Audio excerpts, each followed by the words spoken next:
Okay, now we have audio. Maybe that's why we got disconnected. Um, I started this at approximately 6:20, like I usually do, and sat down and played the piano for a while. Apparently, none of that went out because I didn't have audio, and I just now realized that I didn't test that before it had been working, and I don't know. Computer updated. So something updated may have changed that, so it didn't have the audio right. So I apologize for that. So if you saw that earlier video, that something went up because it started okay, but then it came up and it had been trying to reconnect a whole bunch of times, and the two weren't talking to each other. So that's where we ended up, and so that's life in this crazy world, I guess. It doesn't look like our internet connection was the problem. It was just something going on there. Now, I did want to talk about something that I ran across yesterday. This is something that happened fairly early yesterday. By the way, this is our Friday night Bible study for Friday, May 30th, 2025. One more day in the month of May. Of course, that meant that this was a week with a Monday holiday. And as usual, when there's a Monday holiday, then garbage pickup gets delayed by a day. So even though, just in case I take it out on Tuesday, it sat out there for over more than a day before they finally came and dumped it into their big truck and hauled it off. No big deal. I was expecting it, so it was something. But I got a notice of a news story about something that happened in Switzerland. And let me switch to, I don't often use this display, but I will here. I have Google Earth up, and you can see I've got the map mostly of Europe. So you've got Italy and France and Spain and the United Kingdom, Germany, Poland, Austria, all these other uh, Eastern European countries. And of course, you can see the Alp range forms the border essentially between Italy and France, Italy and Switzerland, Italy and Austria.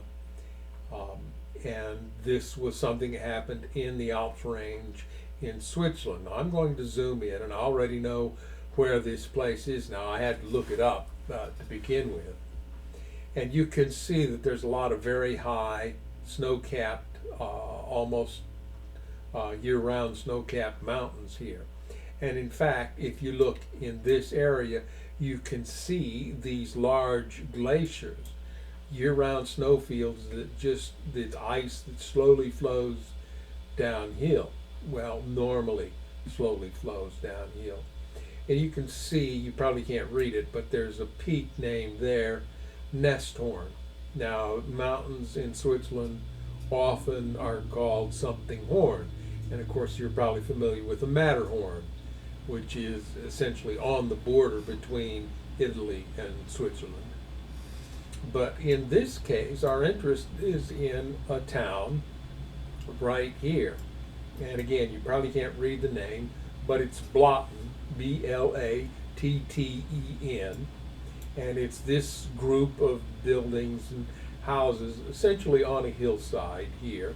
And you can see there's a creek or river running through, and another creek from another valley kind of runs down here, and they come together here at Blatten, and then it kind of goes out of town here. And just to give you a feel of this little town, and I'll explain why I'm zooming in here momentarily. I may have to zoom in a little farther to get my street view hot points to show up. I am going to go down here to the bridge over where this creek flows out of town. And here we are, and you can see the highway coming up from farther down the valley. Looks like there's a bus there on its way. And you can see the hills and where the rocks were cut to make the road, and some of the stonework that was done to build up a road going up to that house. Here's a house with some solar panels over the windows here. You've even got a satellite dish there. And there's the creek. Now this image was taken in August of 2021. And so in August, it'd be pretty warm. You're probably going to get quite a bit of snow melt from the higher elevations. So this creek's probably got a little more water in it at this point than it would normally. And then if you look this way, you can see those very high mountains. And you can see that there's a lower tree-covered mountain kind of out in front of it. And you get the view of the town and the typical Swiss type buildings that are there. So let's get back out of street view and zoom back away. And while we're at it, we'll go through here and reset our tilt and compass. So if I zoom out a little bit, you can see how there's these long, huge snow fields on the mountain that run down the side of the hill and eventually kind of take aim at this little town. And that is what happened this week. Now, the rocks way up here at the top had started getting loose and falling onto the snowfield, and authorities saw that and they realized that something was up. That I guess there's sort of a glacier here, that the glacier was about to give way, and so they evacuated this little town of Blatten, Switzerland.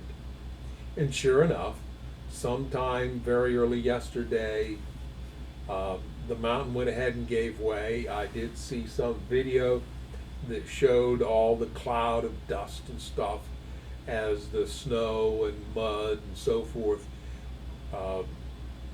rushed downhill and essentially buried like 90% of this little town. And the part of it that was not buried, then all that stuff got down into that little creek that we just looked at, and that creek comes from up this way, so the water's flowing from up here down this direction, and so there's this big dam, this big plug, and the water's backing up, so the houses that didn't get covered by mud are being drowned. They're being covered in water. We had a situation like this year or two ago in Washington State, where a pretty sizable hunk of mountain just slid off the side of the mountain down into the valley and plugged up the river and caused a lot of flooding. And authorities got right on that and were able to cut a path through the debris so that they didn't have a major flood. I'm assuming that's what the Swiss authorities are doing here. They're doing what they can to prevent as much damage. Now, while they did evacuate the city, apparently they were looking for one 64-year-old person that apparently they didn't get evacuated, and I haven't followed the story since then, so I can't tell you anything more about that. It's just something that I happened to notice. And part of the discussion is this the kind of thing we might see more of in the future as global warming continues? So there is that discussion taking place as well. Another thing that happened this week, my wife was looking for some noise to go on the computer while she was doing other things, and we happened to run across some videos by N.T. Wright. N.T. Wright. This is one of the books he wrote. This is the one that I've read. It's called The Day the Revolution Began. Just to give you an idea of who he is, let me read the liner notes here. I'll be reading from this section. When Jesus of Nazareth died the horrible death of crucifixion at the hands of the Roman army, nobody thought him a hero.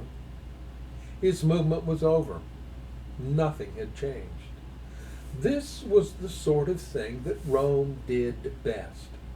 Caesar was on his throne. Death, as usual, had the last word. Except that in this case, it didn't. As Jesus' followers looked back on that day, they came up with the shocking, scandalous, nonsensical claim that his death had launched a revolution. That by 6 p.m. on that dark Friday, the world was a different place. They believed that with this event, the one true God had suddenly and dramatically put into operation his plan for the rescue of the world. They saw it as the day the revolution began. And that's the end of the quotation from the opening of the book. Leading Bible scholar, Anglican bishop, and best-selling author N.T. Wright argues that the church has lost touch with the revolutionary nature of the cross. Most Christians have been taught a reduced message that the death of Jesus was all about God saving me from my, quote, sin so that I could, quote, go to heaven, end quote. According to Wright, this version misconstrues why Jesus had to die, the nature of our sins, and what our mission is to the world today. In his paradigm-shifting book, Surprised by Hope, Wright showed that the Bible's message is not that heaven is where we go in the future. Rather, the Bible sees the primary movement as heaven coming down to earth. And he argues that the Lord's Prayer, thy kingdom come, thy will be done on earth. So he sees it as saying that the kingdom is to come on earth. Wright shows how Christianity's central story tells how this revolution began on a Friday afternoon 2,000 years ago and continues now through the church's work today. Wright seeks to wake up the church to its own story, to invite us to join in Jesus' work of redeeming the world, to join his revolution. And then there's a picture, see if I can line that up, of Mr. Wright.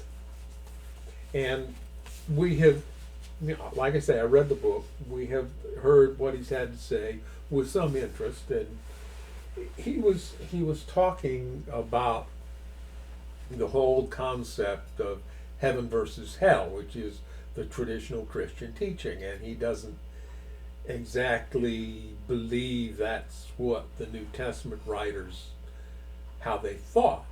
In fact, he sees some of that doctrine as the incursion of Plato and Greek thought into Christian thinking. That it is the Greeks that came up with the idea of the human having an immortal soul that exists regardless of what happens to the body. This is Greek philosophy, according to Mr. Wright. It's Platonic, not in the sense that we normally use Platonic, but it comes from that school of thought. Plato, by the way, was the idealist in the way in terms of philosophy. An idealist means that to him the idea behind something is what was important. The reality was just an expression of the idea. The idea was important. And he was followed then by the realists who said, no, what we experience with our senses, what we can touch and handle, that's what's important. The idea shapes reality, but it is the reality that's the key thing. And you might have detected from what we say about the scriptures and about life in general, we tend to be more realists than idealists in this group, because we believe that the mysticism with which a lot of people approach religion does not accurately represent the Creator who made reality what it is, and that reality is how we make contact with the Creator, not through mysticism and mind-altering substances and all those other approaches to spirituality that some people take. Part of that then is, what is the fate? And he didn't exactly come down on a particular side. There is the annihilist view that at some point those who did not seek healing will be allowed to cease to exist, which, by the way, if you've paid attention in this group, is generally the view that we take. We don't demand that you have to take it with us. That's just the view that we take. And then the question is, what happens at bodily death? What's the resurrection all about? And he discussed all those things. But in the process, he also said something that kind of mirrored something that I've been saying for quite a number of years. Because one of the issues that he addressed was how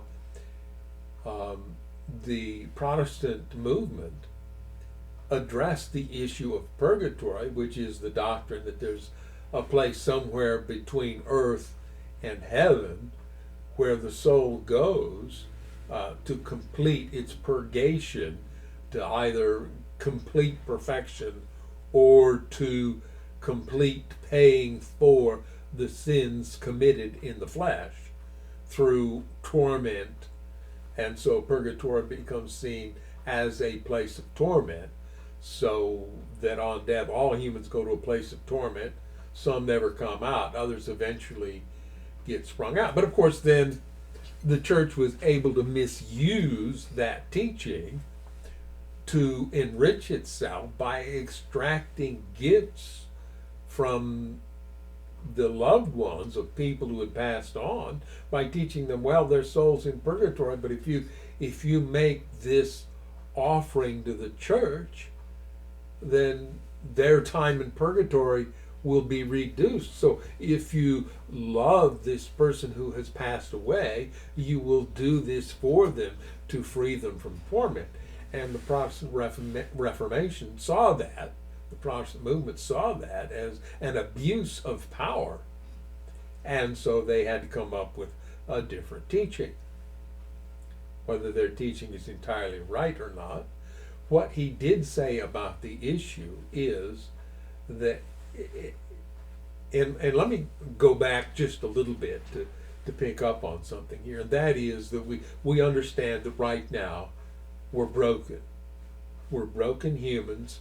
We were raised in broken ways, in broken homes, not literally broken, but in homes where there were broken and toxic people in charge, and that no matter how good your home was, there was still some level of human toxicity involved in your upbringing.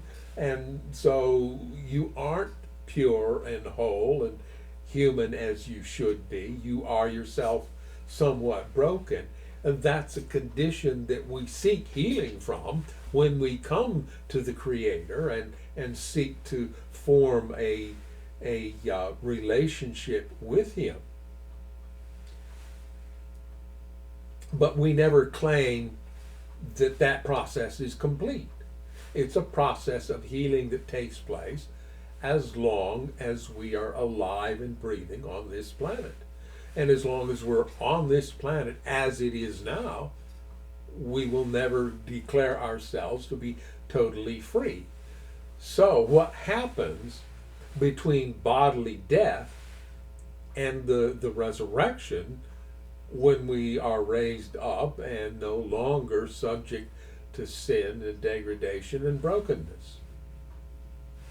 And he said what I have taught, and that is that death itself takes care of that. And he points to passages in the New Testament, particularly in the writings of Paul in the book of Romans, that if you're dead to sin, and it no longer has control over you.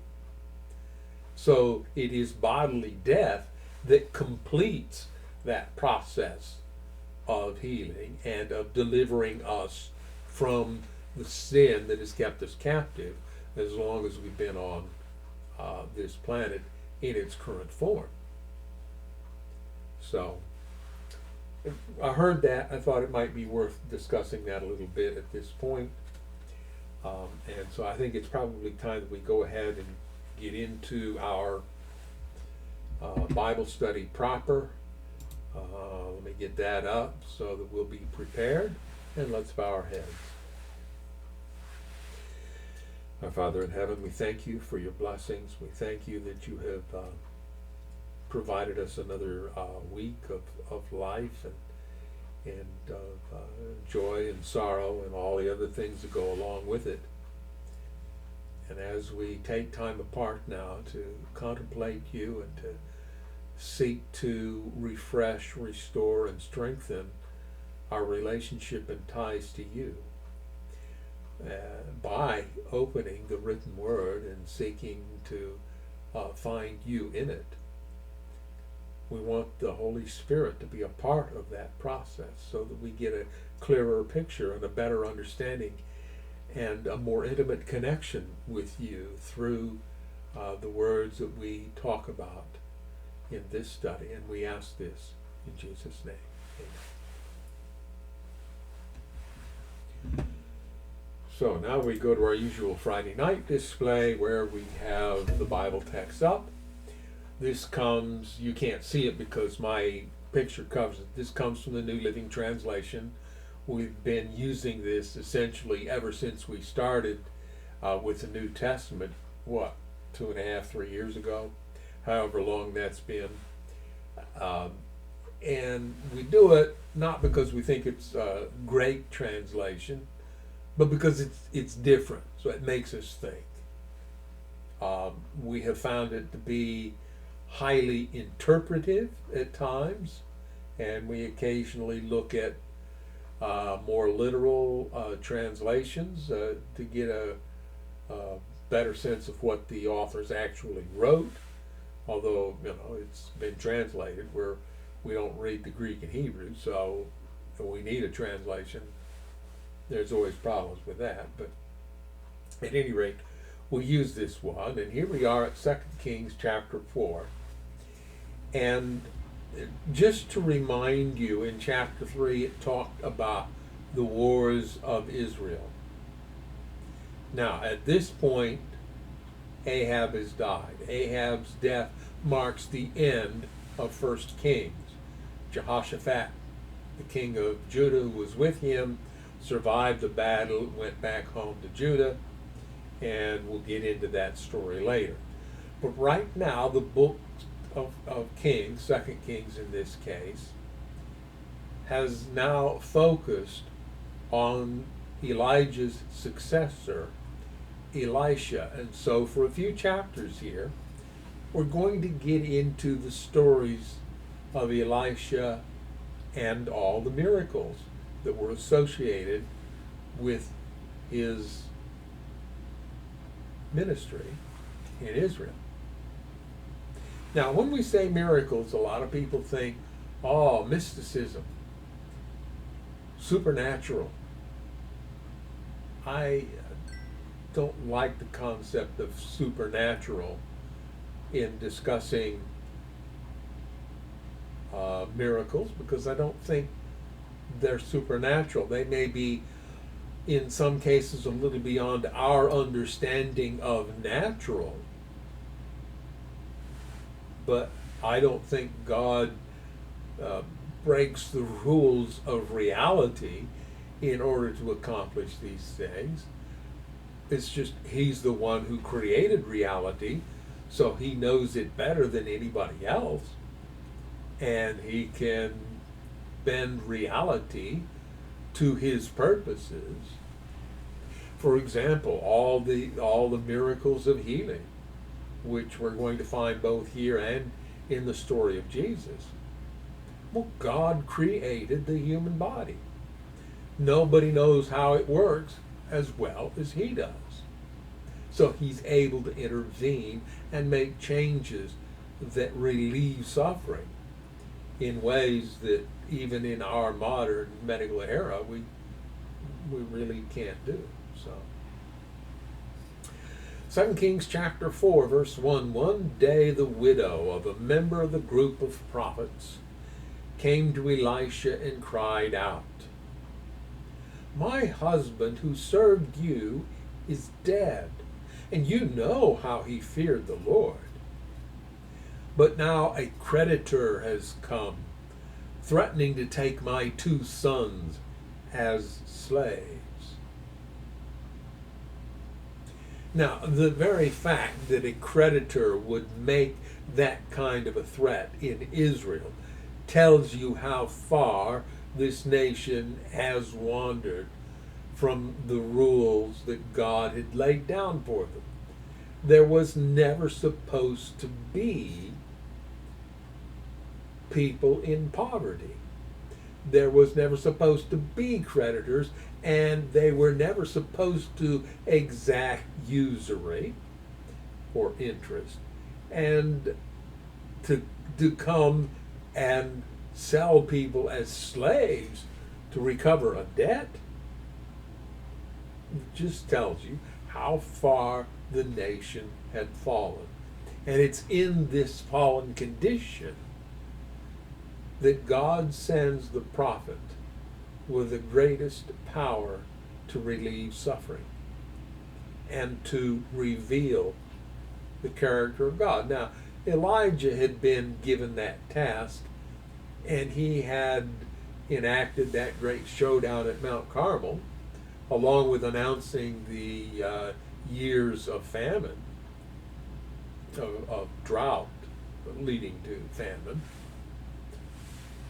But like all humans, Elijah was a bit flawed, as we have seen, and some of what he did didn't really very well reflect the Creator. When Elisha follows Elijah through all the towns that they went through before Elijah was carried away, he asked for a double portion of the spirit of Elijah. Now, Elisha also, as we have seen, got a little carried away at times, but I think that his ministry and the miracles that accompanied his work in the nation of Israel are a better representation of the character of the Creator than just about anybody else in the history of both Judah and Israel, of both nations. And so in other words, we don't have in all these stories, in the history of the 2 nations, we don't have in Judah any prophets comparable to Elijah and Elisha. They were prophets to the northern kingdom, which would eventually pass away from existence, telling me that God is closest to him when we need him most. Of course, then the prophets who did a lot of writing in the Old Testament, Isaiah, Ezekiel, Jeremiah, Daniel, these prophets all are concentrated around the captivity of the southern kingdom in Babylon at the beginning of that time. So at the time when that nation was at its lowest, facing the greatest crises, God sent his most effective prophets to that kingdom. So we've read verse 1 here, and we've talked about how it represents the moral decline of the nation. "What can I do to help you?" Elisha asked. "Tell me, what do you have in the house?" Well, she's a poor woman. She's a widow. Nothing at all except a flask of olive oil, she replied. And Elisha said, borrow as many empty jars as you can from your friends and neighbors. Then go into your house with your sons and shut the door behind you. Pour olive oil from your flask into the jars, setting each one aside when it is filled. So she did as she was told. Her sons kept bringing jars to her, and she filled one after another. Soon every container was full to the brim. Bring me another jar, she said to one of her sons. There aren't any more, they told her. And then the olive oil stopped flowing. When she told the man of God what had happened, he said to her, now sell the olive oil and pay your debts, and you and your sons can live on what is left over. Fascinating story. Kind of unique. Now, not entirely unique, because we recall that when Elijah went to Zarephath, outside of Israel, and he met a widow there, and the famine was hard, and the people around her were hard and uncaring, and she was planning to use the last bits of flour and oil that she had to make some bread for herself and her son. And her thinking was, after that, we'll just starve to death and die. And after she fed Elijah, there was always oil and there was always flour in her containers for the rest of that famine. But in this case, the olive oil overflows in a short period of time and fills all the jars that this woman can borrow. Okay, now you have all this oil, sell it. Here, I'll give you a discount because you gave me the container, but here's what you owe me for the oil. I don't know, something like that. But she was able to pay off the debts, and she and her sons could live on what was left over. So there was plenty of money from all the oil that spewed out of her little flask of oil. One day, Elisha went to the town of Shunem. A wealthy woman lived there, and she urged him to come to her home for a meal. After that, whenever he passed that way, he would stop there for something to eat. She said to her husband, I am sure this man who stops in from time to time is a holy man of God. Let's build a small room for him on the roof and furnish it with a bed, a table, a chair, and a lamp. Then he will have a place to stay whenever he comes by. One day Elisha returned to Shunem, and he went up to this upper room to rest. He said to his servant Gehazi, tell the woman from Shunem I want to speak to her. Now this is the first appearance of this Gehazi. Now Elisha had served Elijah, and when Elijah was taken from earth, or whatever happened there, then Elisha received a double portion of his spirit and succeeded him as prophet to the nation of Israel. Now Elisha has a servant, someone by the name of Gehazi, who tends to him and assists him with things and follows him around. Now there will be a story in here when there will be a servant who is unnamed. We don't know if that was Gehazi or not, but of course, then in the story of Naaman, he will come back. But we'll talk about that when we get there. So he sends his servant to call the woman, saying, I want to speak to her. And when she appeared, Elisha said to Gehazi, tell her, we appreciate the kind concern you have shown us. What can we do for you? Can we put in a good word for you to the king or to the commander of the army? No, she replied, my family takes good care of me. Later, Elisha asked Gehazi, what can we do for her? So apparently now she's refused assistance from Elisha. She just wants to help him. But Elisha still wants to help her. So he takes it up with Gehazi without the woman present. Gehazi replied, she doesn't have a son, and her husband is an old man. Now, you may recognize some of the fallacy in what's being said there.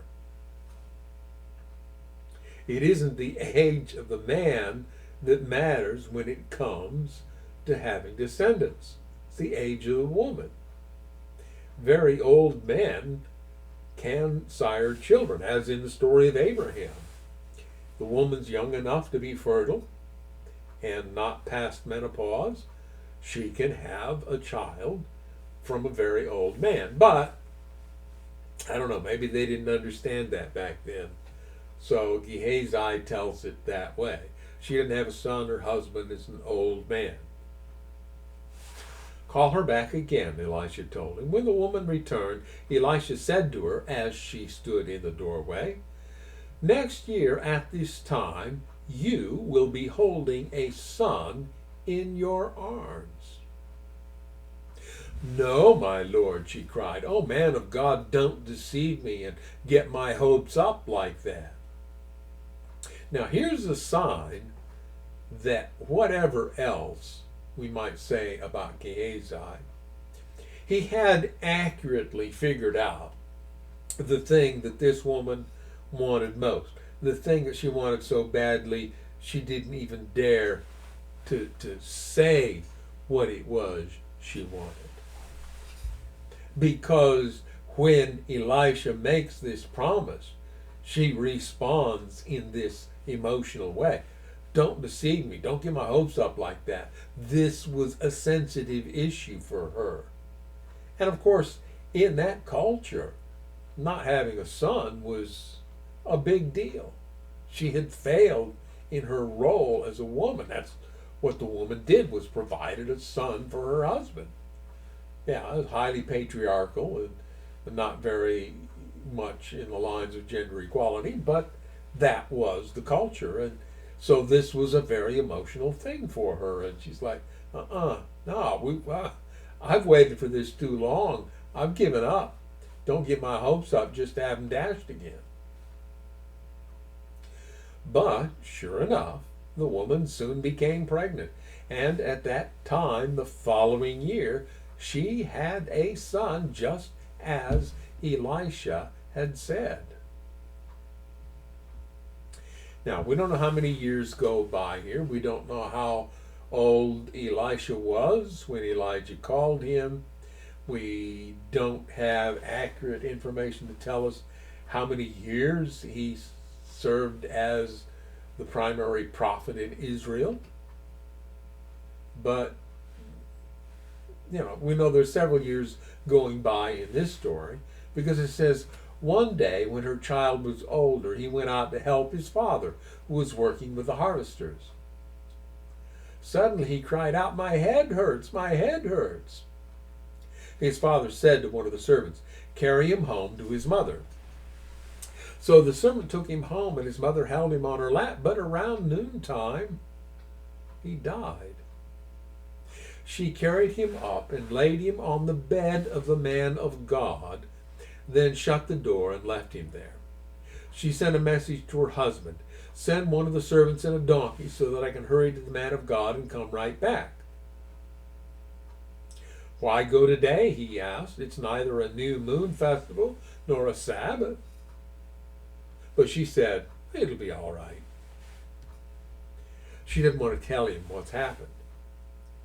And if having a son was such an issue for her, then you know that the death of this son is also a very big deal for her, and she doesn't want her husband to know what's going on. So she saddled the donkey and said to the servant, hurry, don't slow down unless I tell you to. As she approached the man of God at Mount Carmel, Elisha saw her in the distance. He said to Gehazi, look, the woman from Shunem is coming. Run out to meet her and ask her, is everything all right with you, your husband, and your child? Yes, the woman told Gehazi, everything is fine. Well, she's coming to the prophet for help, but she doesn't trust Gehazi. She won't tell her husband. She won't tell Gehazi.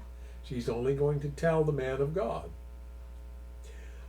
But when she came to the man of God at the mountain, she fell to the ground before him and caught hold of his feet. Gehazi began to push her away, but the man of God said, leave her alone. She is deeply troubled, but the Lord has not told me what it is. And then she said, did I ask you for a son, my Lord? And didn't I say, don't deceive me and get my hopes up? And just from what she says, then Elisha catches on to what has happened. He said to Gehazi, get ready to travel, or, footnote A here, bind up your loins. Yeah, okay. You might have to, if you're wearing what we think they wore, then if you're going to do a lot of running, you might need to tie your lower garment up a little bit to make room for your feet to work. So, yeah, get ready to travel, take my staff and go. Don't talk to anyone along the way. Go quickly and lay the staff on the child's face. Well, he's deputized Gehazi to do something about the situation. Elisha has. He sent him on his way. But this woman still doesn't trust Gehazi. She only trusts the man of God. But the boy's mother said, as surely as the Lord lives and as you yourself live, I won't go home unless you go with me. So Elisha returned with her. Gehazi hurried on ahead and laid the staff on the child's face, but nothing happened. There was no sign of life. He returned to meet Elisha and told him, the child is still dead. When Elisha arrived, the child was indeed dead, lying there on the prophet's bed. He went in alone and shut the door behind him and prayed to the Lord. Then he lay down on the child's body, placing his mouth on the child's mouth, his eyes on the child's eyes, and his hands on the child's hands. And as he stretched out on him, the child's body began to grow warm again. Elisha got up, walked back and forth across the room once, and then stretched himself out again on the child. This time the boy sneezed 7 times and opened his eyes. Then Elisha summoned Gehazi. Call the child's mother, he said. And when she came in, Elisha said, here, take your son. She fell at his feet and bowed before him, overwhelmed with gratitude. Then she took her son in her arms and carried him downstairs. Now, this completes the cycle that started with the widow and her oil, where Elisha builds on and supersedes the miracles in the life of Elijah. In this case, the boy dies. Remember that the widow of Zarephath, her son died, and Elijah was able to bring him back to life. Now Elisha brings this woman's child back to life after he had died. And we don't know what the issue was, what caused his death. Had something to do with the head, might have been a stroke or something that a headache would cause. You wouldn't think that a child would have a stroke, but something happened at any rate, and he died. Well, now he's alive again. The Bible does record quite a number of resurrections outside the resurrection of Jesus himself. So the resurrection of Jesus shouldn't have been as big a surprise to the disciples as it was, especially given that Jesus himself had at least 3 times raised someone from the dead, right before their eyes. And of course then there's at least at least 2 resurrection miracles recorded in the New Testament after Jesus left. There was Tabitha of Joppa, and there was Eutychus, the boy who fell out of the window during Paul's speech. And there are other resurrections. Some of you may know this story well enough to know what I'm referring to, linked to Elisha. Elisha now returned, I have a small space to work the mouse here, and sometimes it gets up under some of the cords plugged into the computer, and then the cords push the mouse button and make it do funny things. Anyway, Elisha now returned to Gilgal, and there was a famine in the land. One day, as the group of prophets was seated before him, he said to his servant, "Put a large pot on the fire and make some stew for the rest of the group." One of the young men went out into the field to gather herbs, and he came back with a pocketful of wild gourds. He shredded them and put them into the pot without realizing they were poisonous. Some of the stew was served to the men, but after they had eaten a bite or two, they cried out, "Man of God, there's poison in this stew." I think the King James Version says there's death in the pot. In fact, let me see what the NIV says just for the fun of it.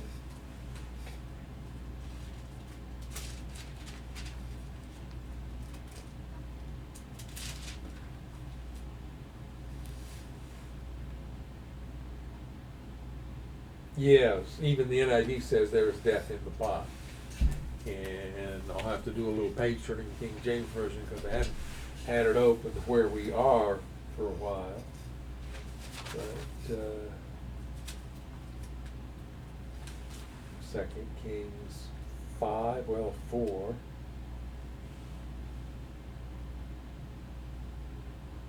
"O thou man of God, there is death in the pot, and they could not eat thereof." That's the word of the King James. So, yeah, it was poison in the stew. They wouldn't eat it. For good reason. Elisha said, "Bring me some flour." Then he threw it into the pot and said, "Now it's all right. Go ahead and eat." And then it did not harm them. Now, what exactly told them that there was poison there? Might have been the taste. Maybe some of them knew the taste. They didn't see the guy who brought the gourds back. They didn't see him add them into the pot of stew. They might have known what it was, so when they tasted it, they knew what it was, and they made sure nobody ate any more of it because they knew that this was bad stuff. Now, recall the water at Jericho. He had them pour salt in the well, and the well became pure, and the water was usable. This time it's the flour. He throws a little flour into the pot. Well, it wasn't the flour that neutralized the poison. So we know this was divine action at work to create the chemical change that would make the pot, the stew in the pot, safe to eat after the poisons had been put in it. And that tells us the existence of poisonous plants. That's either A, the direct action of the enemy, or B, the results of evolution after evolutionary forces and competition were brought into the world through the choice of the first two humans. Either way, these poisons weren't part of God's design. But he knows they're there, and he knows how to deal with them. And so here, God steps in to undo the curse of the enemy. So if you feel at some point in your life that the enemy has poisoned your life, has made it unbearable, has brought more on you than you can withstand, know that the Creator is able to eliminate the toxins of the enemy and make life bearable for you again. One day, a man from Baal Shalishah brought the man of God a sack of fresh grain and 20 loaves of barley bread made from the first grain of his harvest. Elisha said, "Give it to the people so they can eat." "What?" his servant exclaimed. Now it just says his servant, doesn't say Gehazi, but it probably was. "Feed 100 people with only this?" But Elisha repeated, "Give it to the people so they can eat, for this is what the Lord says. Everyone will eat, and there will even be some left over." And when they gave it to the people, there was plenty for all, and some left over, just as Yahweh had promised. Now this is a miracle that foreshadows the feeding of the 5,000.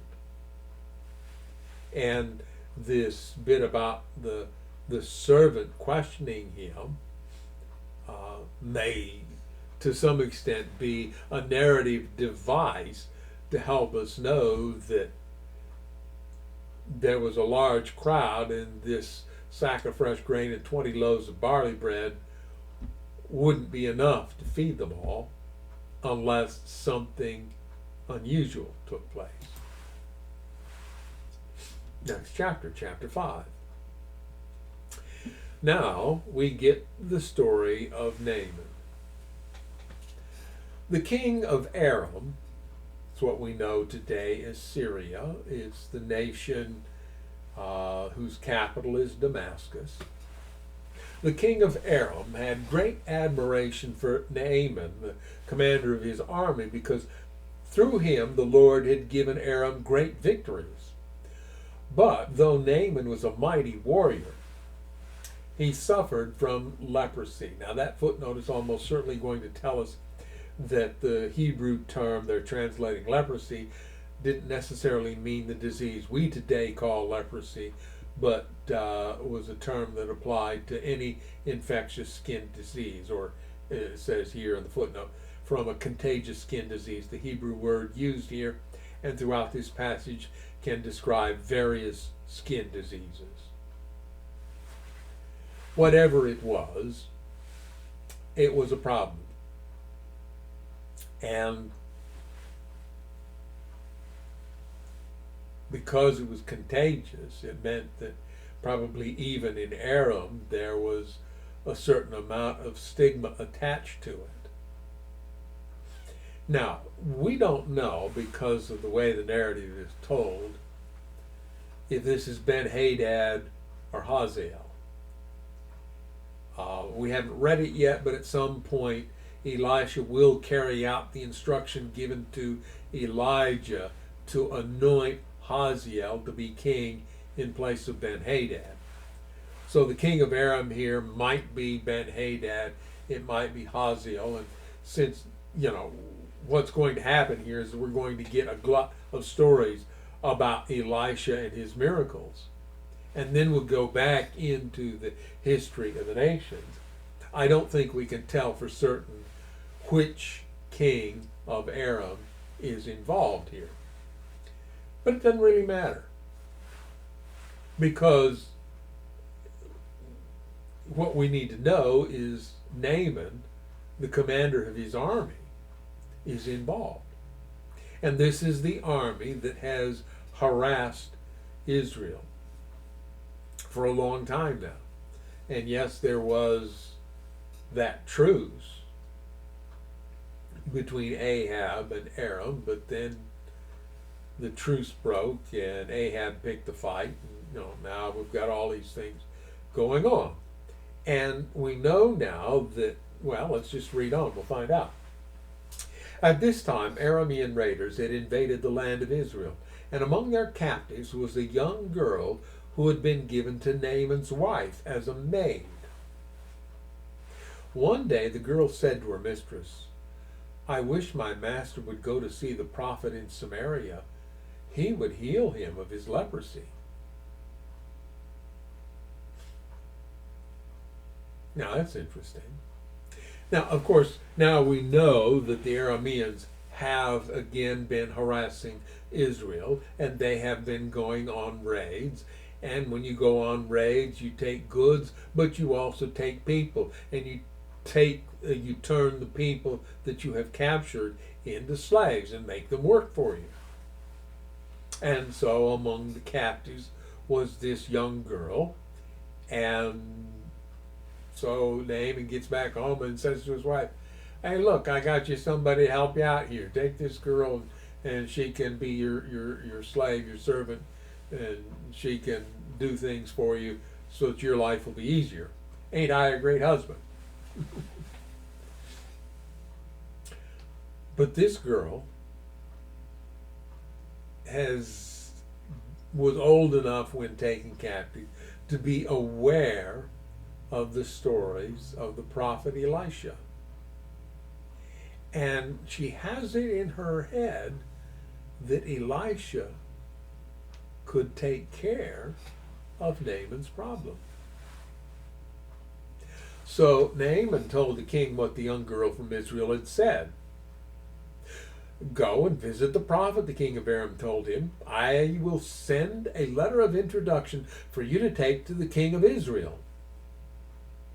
So Naaman started out carrying his gifts, 750 pounds of silver, 150 pounds of gold. That footnote will refer us to the actual Hebrew units from which they derive these amounts. And 10 sets of clothing. The letter to the king of Israel said, "With this letter I present my servant Naaman. I want you to heal him of his leprosy." Now, we're not sure exactly who the king of Israel is at this time, but it is probably the second of Ahab's sons to take the throne. Remember that his first son got into trouble with Elijah when he demanded that Elijah be brought to him, and Elijah delivered the news, "Oh, well, you're going to die right here on this bed. You're not going to recover." And he didn't have a son yet to take his place, so his brother took his place. Jehoram, I believe, is the term. So this is probably the king who's involved. At any rate, it says, "When the king of Israel read the letter, he tore his clothes in dismay and said, 'Am I God that I can give life and take it away? Why is this man asking me to heal someone with leprosy? I can see he's just trying to pick a fight with me.'"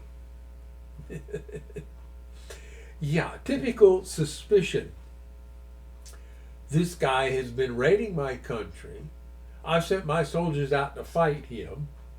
Now he wants to make it worse, so he sends his guy down here and asks me to heal him of leprosy.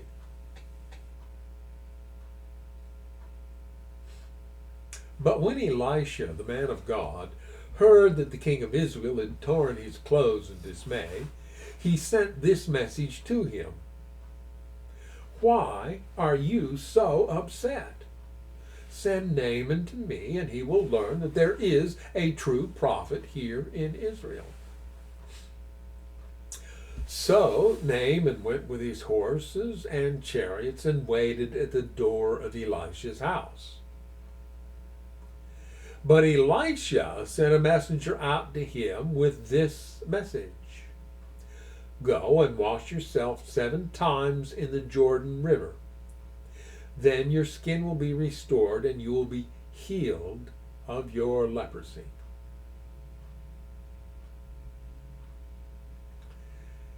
That's kind of rude, isn't it? Here is a very prominent man from another country.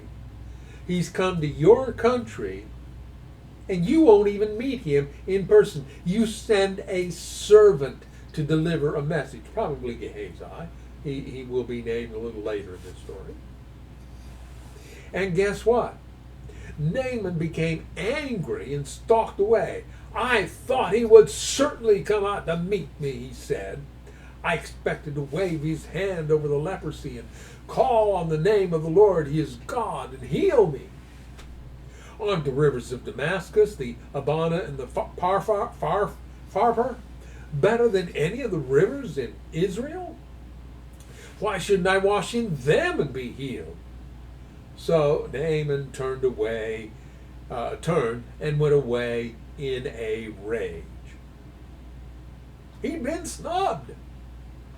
Now, apparently, this was done intentionally,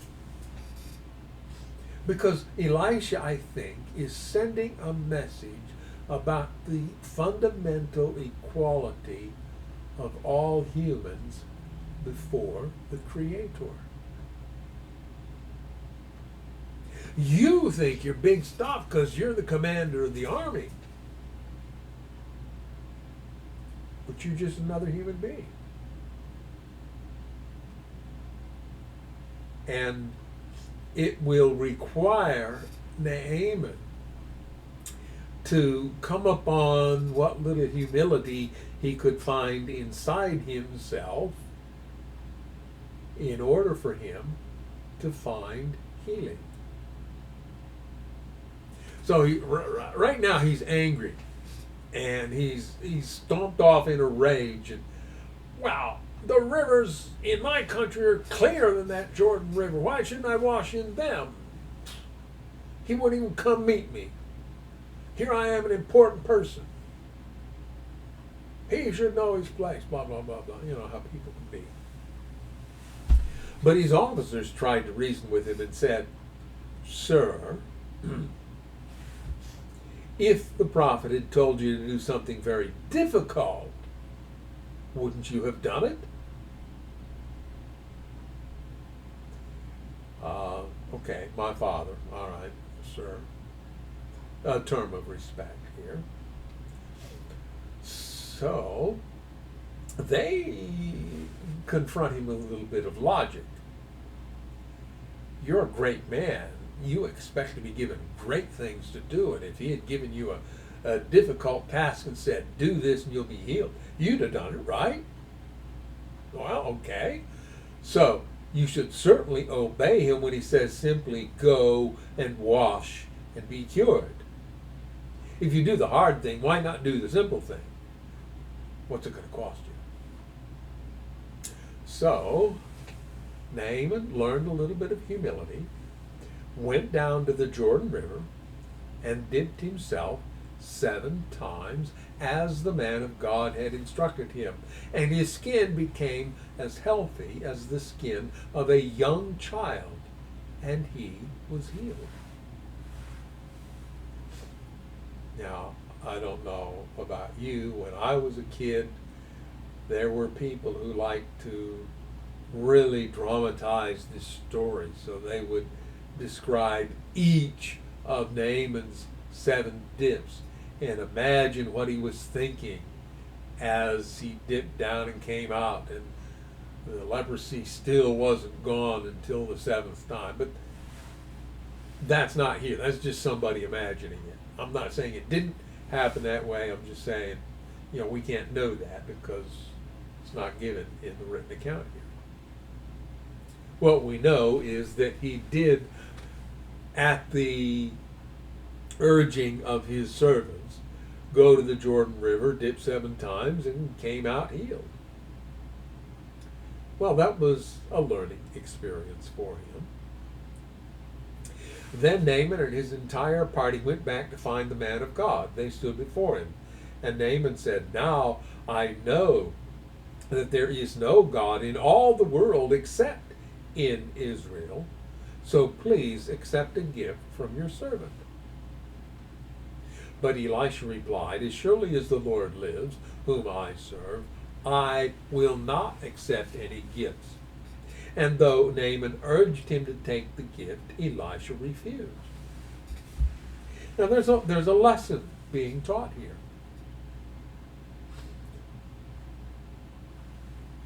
Wealth is not a guarantee of divine favor. You can't buy your way to divine favor. It doesn't say that you can't find divine favor even if you're rich. Being rich is a barrier, but it's not not a barrier you cannot overcome. But if you think that your wealth is your ticket, then you won't find healing. And so there's a metaphor going on here, because Naaman, the healing that Naaman received was on the outside, physical healing from this contagious skin disease that he had. And his skin was cured. It became like the flesh of a young person. And he was grateful, and he came back and he wanted to express his gratitude. But the prophet says, "You don't pay me for this service." God did it because God is a God of love. He wants to give, he wants to heal, he wants to help us. And he'll do that for anybody. Your money doesn't matter. So Elisha refused. Then Naaman said, "All right, but please allow me to load 2 of my mules with earth from this place, and I will take it back home with me. From now on, I will never again offer burnt offerings or sacrifices to any other god except the Lord. However, may the Lord pardon me in this one thing. When my master, the king, goes into the temple of the god Rimmon to worship there and leans on my arm, may the Lord pardon me when I bow too." Well, yeah, I don't think God has a problem with that. He doesn't care what you do physically. He cares where your heart is. Now, taking the earth from Israel up to Syria in order to offer his sacrifices there, well, that's his thinking, his culture. He needed that in order to feel right about things, and Elisha did not deny him that. I can't think of the term I want right now. That I think I'm going to have to give up on it. I can't come up with the word. That ability to live and do what he thinks he needs to do in order to show fealty to the Creator who had healed him. And so, take 2 mules, load them down with earth from this place, take it home with you. Go ahead and do that. Elisha said, "Go in peace." So Naaman started home again. So this has been a major change in Naaman's life. And I think he's beginning to learn some of the principles that we humans still struggle to learn, that leave us being proud and exclusive in our thinking and all the other things that go on when humans get carried away in their brokenness. But Gehazi, the servant of Elisha, the man of God, said to himself, My master should not have let this Aramean get away without accepting any of his gifts. As surely as the Lord lives, I will chase after him and get something from him." So Gehazi set off after Naaman. When Naaman saw Gehazi running after him, he climbed down from his chariot and went to meet him. "Is everything all right?" Naaman asked. "Yes," Gehazi said, "but my master has sent me to tell you that 2 young prophets from the hill country of Ephraim have just arrived. He would like 75 pounds of silver and 2 sets of clothing to give them." "By all means, take twice as much silver," Naaman insisted. He gave him 2 sets of clothing, tied up the money in 2 bags, and sent 2 of his servants to carry the gifts for Gehazi. But when they arrived at the citadel, footnote F, the Ophel, Gehazi took the gifts from the servants and sent the men back. Then he went and hid the gifts inside the house. In other words, he didn't want Elisha to know what he had done. He didn't want these men blabbing on him to Elisha. When he went in to his master, Elisha asked him, "Where have you been, Gehazi?" "I haven't been anywhere," he replied. Yeah, you see, once you get caught up in greed and deceit, deceit follows. You have to. He didn't want to get caught, so now he lies. But Elisha asked him, "Don't you realize that I was there in spirit when Naaman stepped down from his chariot to meet you?" Elisha is making it clear that he has information that he could not have known had it not been revealed to him. How did he know that Naaman actually stepped down from his chariot and went to meet Gehazi? That's what happened. Gehazi knows it. Naaman knew it, obviously. But how did Elisha know it? Is this the time to receive money and clothing, olive groves and vineyards, sheep and cattle, and male and female servants? Because you have done this, you and your descendants will suffer from Naaman's leprosy forever. When Gehazi left the room, he was covered with leprosy. His skin was white as snow. And the man who could have been the 3rd prophet to Israel lost his chance because of his greed. And understand that his greedy action here, let me check the time, I've kind of gotten carried away here. Yeah. His greedy action in this case has kind of spoiled the lesson that Elisha was seeking to pass on to this commander of the army of Syria. Remember, we talked about how he was not to receive payment. The gift of God isn't something you buy with money. You buy it instead with humility and a recognition that you and all your fellow humans are equal in God's eyes. And now, by receiving some of Naaman's gifts, Gehazi has sort of spoiled the message.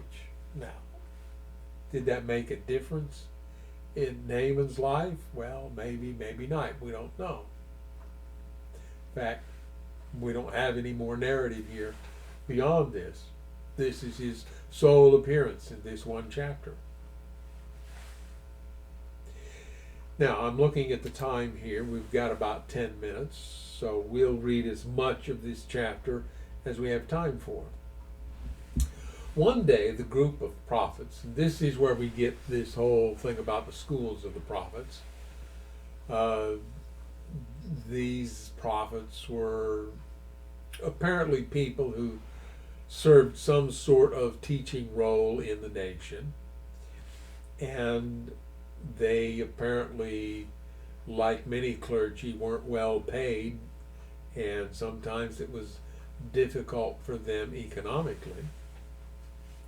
One day the group of prophets came to Elisha and told him, "As you can see, this place where we meet with you is too small.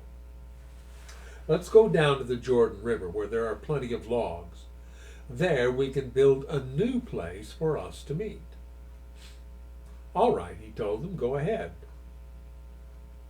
"Please come with us," someone suggested. "I will," he said, so he went with them. When they arrived at the Jordan, they began cutting down trees. But as one of them was cutting a tree, his axe head fell into the river. "Oh, sir," he cried, "it was a borrowed axe."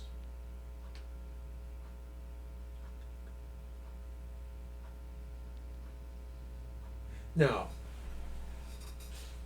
I think we can assume that by this time in Earth's history, humans were metalworkers enough that this was probably an iron axe head.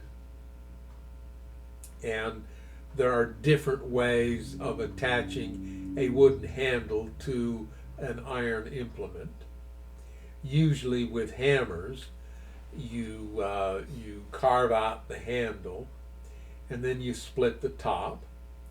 You put the hammer head on it, and the opening in the hammer head is larger at the top of the head than it is at the bottom. So you fit that down over the wooden handle, and then you take a wooden wedge. You have that handle split.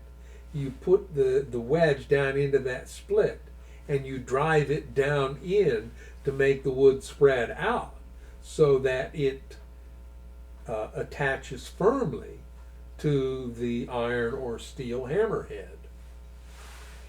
And there are instruments, I'm thinking particularly of picks and mattocks, where you actually cut the wood so that it's bigger at the top and smaller at the bottom, and then the iron or steel implement that you add to it has the same design, bigger at the top, smaller at the bottom, and you actually fit it over the bottom of the handle all the way up, and you will then drop that on the ground to firmly affix the iron to the wood. I am going to guess that in this case it was done more like the hammer, with a wedge to attach the head to the handle. And apparently at some point, as he's swinging this, the wedge gets loose and comes out. He doesn't notice it.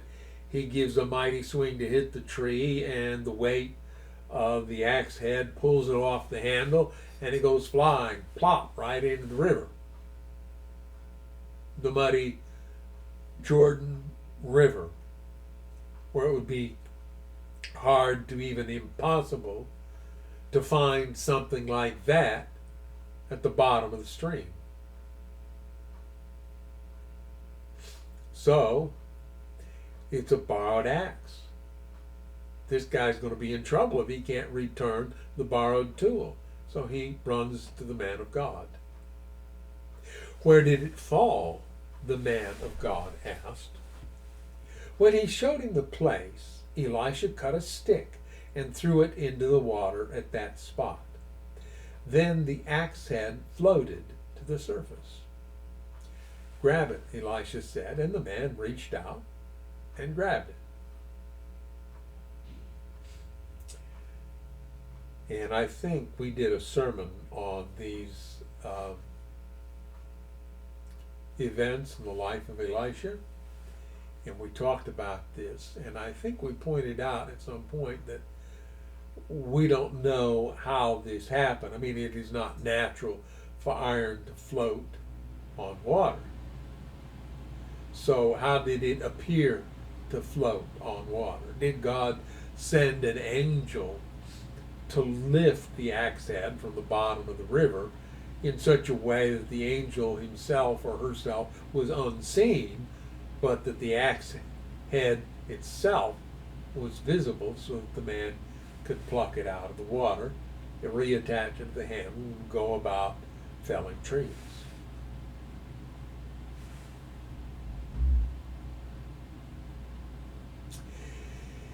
And I think we're going to stop there.